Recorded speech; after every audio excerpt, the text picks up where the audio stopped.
Selamat malam Ibu Bapak Saudara-saudari yang kasih Tuhan. Apa kabarnya? Semoga berada dalam keadaan baik di hari ini. Kemarin kita membahas tentang pohon ara yang dikutuk Tuhan karena tidak berbuah. Pohon ara adalah pohon yang banyak cabangnya. Malam hari ini kita akan membahas mengenai pohon yang tumbuh tinggi dan menjulang. Kita sangat mengenal pohon ini tentunya dari buahnya. Buahnya seperti ini, buah korma. Bapak Ibu Saudara-saudari, mungkin juga ada yang suka memakan buah korma yang rasanya manis. Pohon korma diceritakan di dalam Alkitab di Perjanjian Lama, tapi tidak di Perjanjian Baru. Dalam Perjanjian Lama, pohon korma bahasa Ibraninya adalah tamar. Di dalam Alkitab ada berbagai kisah tentang pohon korma. Misalnya di dalam Hakim-Hakim 4 ayat 5, cerita tentang Deborah, seorang nabiah yang biasa duduk di bawah pohon korma. Lalu juga diceritakan bahwa ketika Bait Allah dibangun oleh Salomo, maka 1 Raja-Raja 6 ayat 29 dan 32 mencatat bahwa dinding serta pintu Bait Allah itu dihiasi dengan gambar pohon korma. Di dalam Perjanjian Lama ada satu kota yang juga disebut sebagai kota pohon korma. Apakah Bapak Ibu Saudara-saudari ada yang dapat menebak nama kota tersebut? Kota pohon korma. Bagi yang bisa menebak, dapat mengirimkan jawabannya kepada saya, tapi kali ini tanpa hadiah ya. Bapak Ibu Saudara-saudari yang dikasihi Tuhan, pohon korma ini di dalam Perjanjian Baru tidak diceritakan. Namun di Perjanjian Baru ada disebut pohon palem.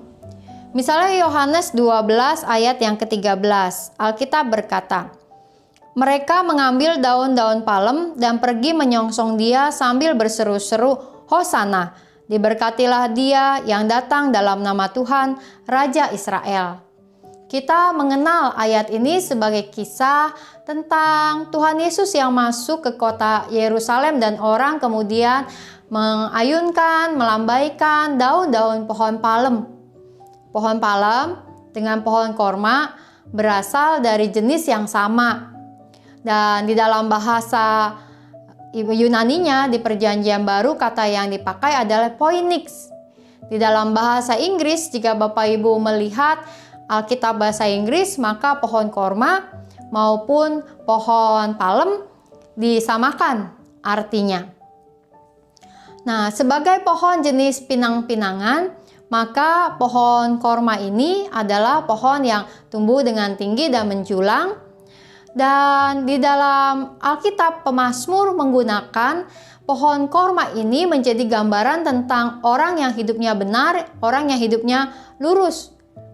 Mazmur 92 ayat ke-13 mengatakan, orang benar akan bertunas seperti pohon korma, akan tumbuh subur seperti pohon aras di Libanon. Pohon aras, bukan ara ya, pohon aras dan pohon korma berasal dari jenis yang sama, yang tumbuh di padang gurun dan dari sejenis pinang-pinangan. Tumbuh dalam kondisi air yang sangat sedikit, namun kedua pohon ini adalah pohon yang sangat kuat dengan akar serabutnya yang biasanya menolong mereka untuk tetap berdiri dan bertahan sekalipun angin gurun yang kencang menerpa mereka. Pohon aras diambil kayunya, pohon korma diambil buahnya, serta biasanya orang menggunakan ranting-rantingnya untuk menjadi kayu bakar. Nah, pohon korma di dalam Alkitab Pemazmur tadi mengatakan menjadi sebuah lambang orang yang benar, orang yang hidupnya lurus, orang yang dapat bertunas sekalipun dalam kondisi gurun yang begitu panas dengan kondisi yang air yang sedikit dan tiupan angin yang kencang. Namun dengan akarnya yang tetap menguat untuk bertahan, maka dia dapat terus bertunas, bahkan bertumbuh dan kemudian berbuah dengan lebatnya. Nah, karena itu menjadi sebuah refleksi bagi setiap kita, bahwa di dalam kondisi kehidupan yang sesulit apapun, kiranya kita dapat terus bertunas, bertumbuh, dan bahkan berbuah di dalam kehidupan kita. Bahkan setiap tantangan, setiap kesulitan, kondisi-kondisi yang membuat kita tidak mudah menjalankan hidup ini, kiranya menjadi sebuah kondisi yang membuat kita semakin kuat mengakar, mencari air untuk membuat kehidupan kita dapat terus berjalan. Dan demikianlah kita di dalam Tuhan. Kiranya dapat semakin mengakar dengan kuat dan menemukan sari-sari kehidupan di dalam Tuhan ketika kita mengalami berbagai kesulitan maupun tantangan sekalipun. Oleh karena itu, maka biarlah kiranya kita meyakini dan menghayati bahwa Allah memelihara kita bahkan di dalam setiap kondisi yang kering, kondisi yang sulit, kondisi yang tak mudah. Namun di dalam situasi tersebut kita kiranya menjadi orang benar yang tetap bertunas, bertumbuh, dan berbuah seperti pohon korma. Kiranya Tuhan memberkati kita. Mari kita menaikkan doa-doa syafaat kita.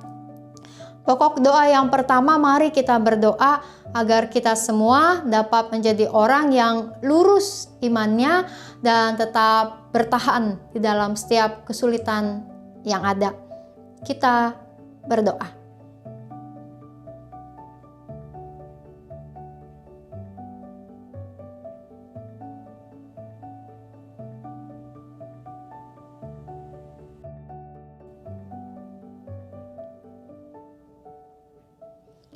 Untuk pokok doa kedua, mari kita berdoa untuk setiap umat Tuhan yang mengalami hidup yang menyimpang dari kebenaran Tuhan, yang hidupnya tidak lurus karena berbagai mungkin tantangan atau kesulitan hidup, atau mereka yang menjauh karena Tuhan, karena berbagai pergumulan dan pencobaan yang bagi mereka terlalu berat sehingga mereka sulit untuk merasakan kasih sayang Tuhan. Mari kita berdoa agar setiap mereka yang menyimpang atau menjauh dari Tuhan dapat kembali kepada Tuhan dan merasakan pemeliharaan Tuhan tetap ada buat mereka. Mari kita berdoa.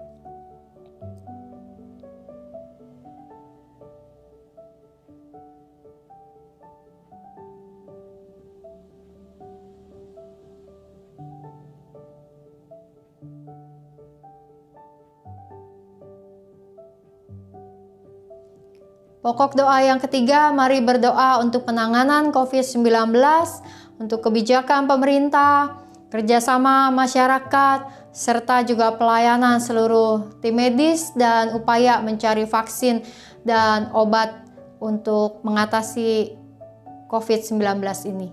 Mari berdoa.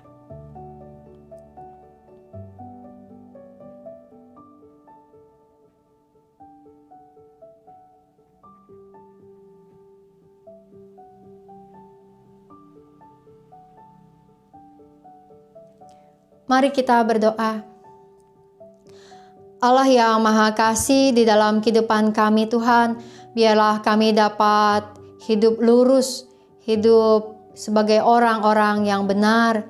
Sekalipun ada tantangan yang terjadi, ada berbagai kesulitan, tapi Tuhan biarlah kami mampu untuk terus mengakar pada Tuhan dan terus bertumbuh bahkan kemudian berbuah lebat.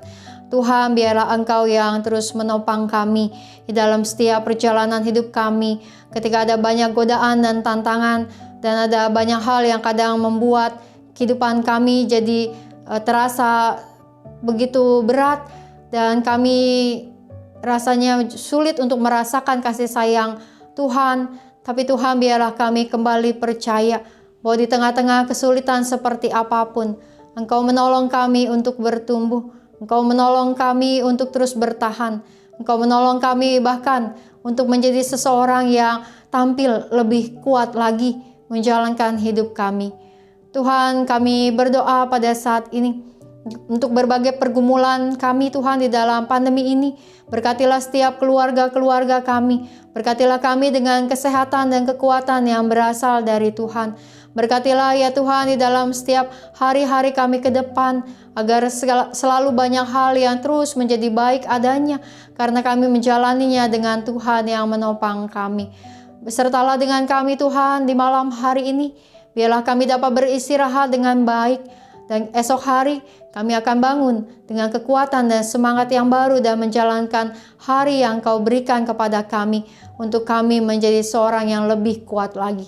Hanya dalam nama Tuhan Yesus Kristus kami berdoa. Amin. Bertumbuhlah dengan kuat di dalam Tuhan, menghadapi semua tantangan dan kesulitan hidup. Dan biarlah kiranya Tuhan yang terus menolong kita untuk bertumbuh, bahkan berbuah di dalam kehidupan ini. Selamat malam dan Tuhan memberkati.